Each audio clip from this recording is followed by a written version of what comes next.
I'll stand up and look into the camera and kind of talk, and this is where I kind of practice my slate.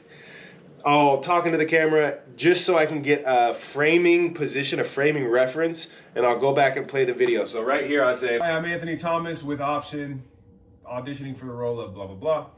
Then I'll come back here. Don't move the camera. Play back your video. And this framing actually looks perfect right here, so that's great.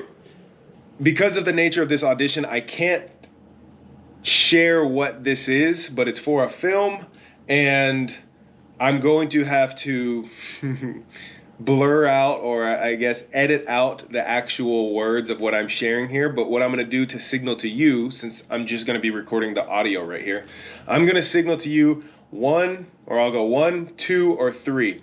The character that I am playing is going to be character 1. And then the other 2 characters, when they're talking, I'll do, you know, this sort of thing when it's them. So that way you can see how I'm flowing through this as I record. Again, the whole purpose of this is to record something that's going to act as the scene partners, my readers for this audition, so that I can audition by myself. I'll be able to record this and go through it to see if I can just get a healthy, clean, several takes in the audition. I have to submit 3 takes of this scene.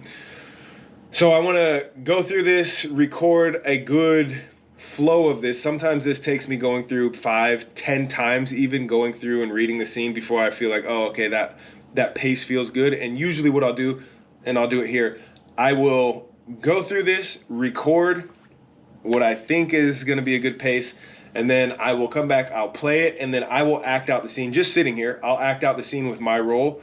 And sometimes I don't leave enough of a gap, or I leave too big of a gap in that scene. Now, if it's too big of a gap, you're actually okay, because you can adjust that audio in terms of you know, your recording file on here. But without having to go into that much detail, you can just re-record it and understand, like, I need to close that gap a little bit, right? Get this recording dialed, I'll record it, and then I'll try to go through the scene again and act it out in my role, the role of the one person. And if the pacing or the gaps feel decent enough to respond to and to get the actual line out with the reaction, the response that I want, then I will get up, I'll come over here, press record on the phone, record the audition, and we'll go from there.